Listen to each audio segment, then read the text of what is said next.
Hi there, Aquarius. Welcome to a love reading for August 2024. It's Sagittarius Yogini. Oh my gosh, that's your card. I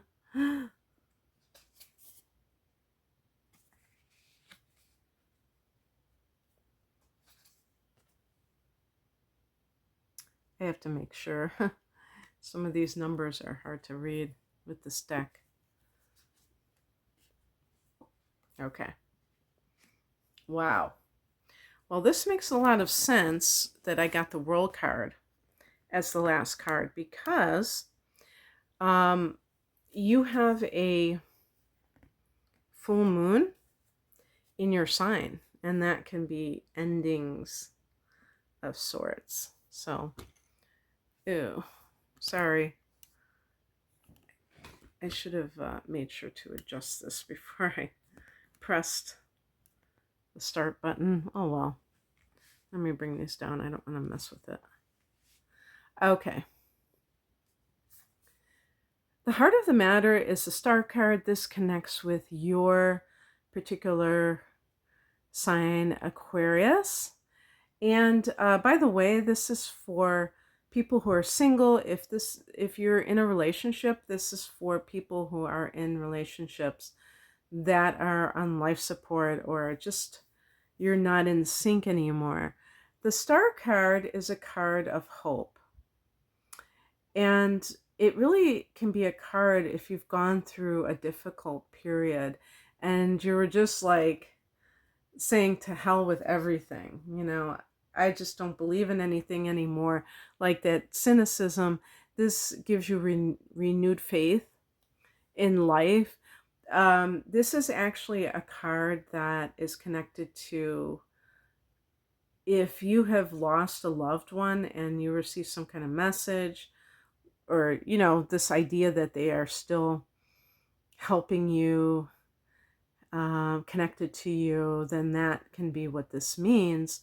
And yeah, I mean, it just occurred to me that perhaps this could even be somebody who is a widow or a widower and just kind of wrote off love, and someone comes into your life who is maybe the first person since your,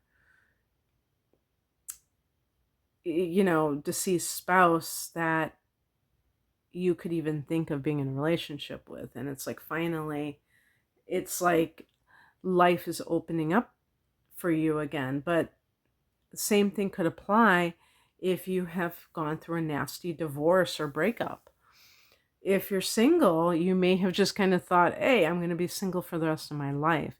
And then something happens.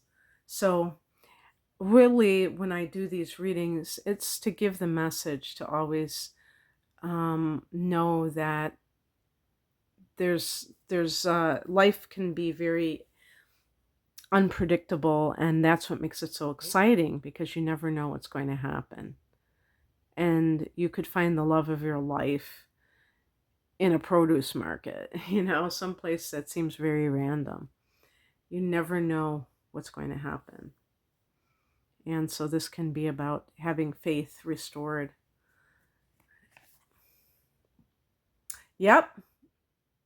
This is the card that challenges you, and it's the 10 of swords, and this is, look at the one between the eyes. This deck is really something else. This is a card of betrayal, or the proverbial getting stabbed in the back.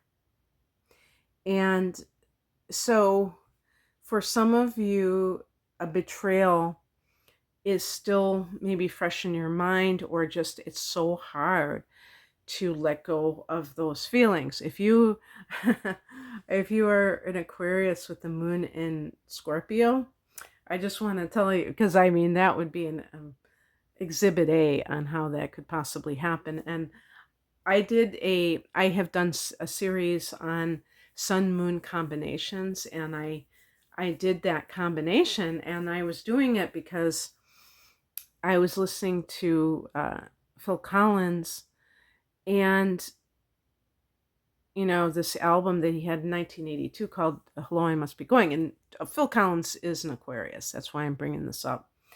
And I was listening to some of these songs and they seem so bitter. And I love that album.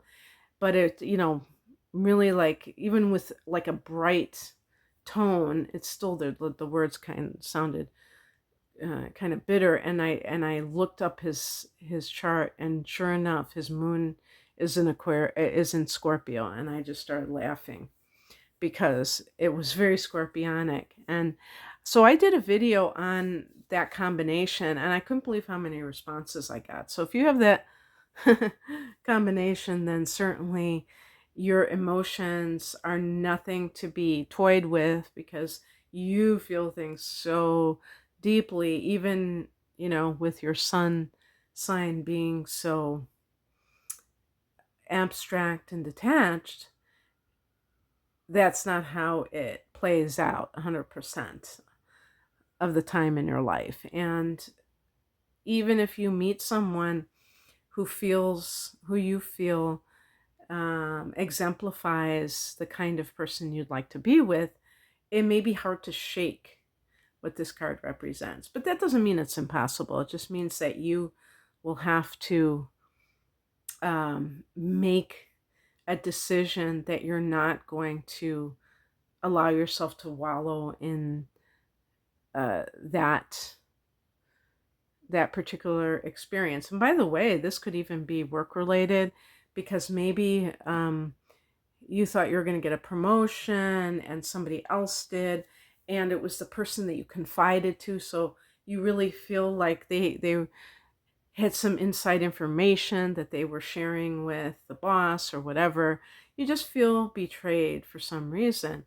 The star card could be hearing from another company that you've applied to and thinking, wow, there still is hope there. I might be able to go somewhere else where I'll be appreciated more, and that kind of thing. And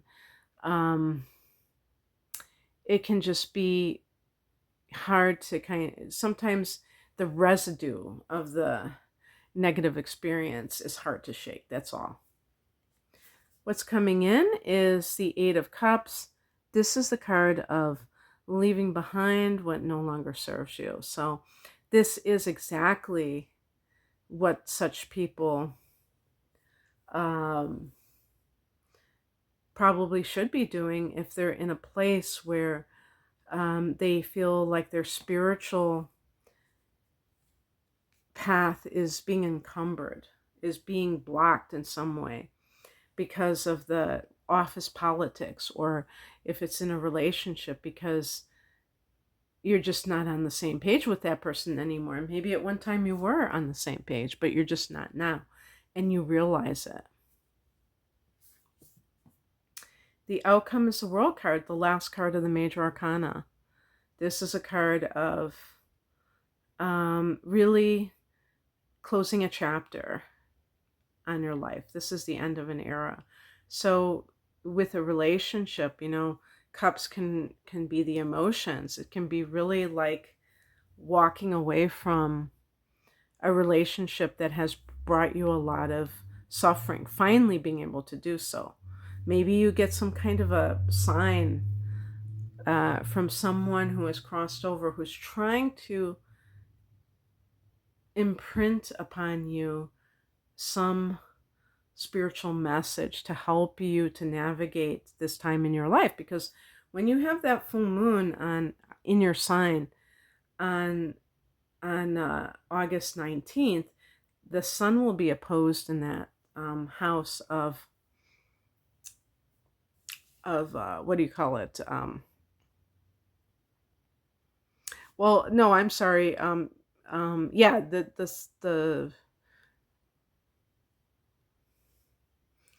the sun will be in Leo in that 7th house, and the moon will be in conjunction.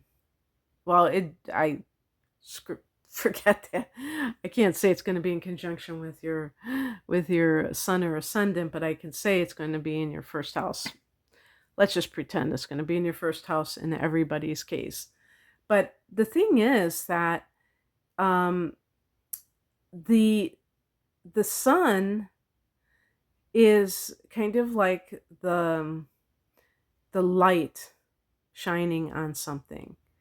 The moon is a realization coming from that sun, shining a light on the relationship. Then the opposition is the moon is you, and you are understanding how you have felt within that relationship, and how you feel about yourself. So you can see if you have been not honoring yourself, for instance, and then that allows you to walk away and to see that something is over with. It's very powerful. All right, that's what I have for you. I hope that this resonated. If you would like a private reading, you can find out more information below. Take care. Bye.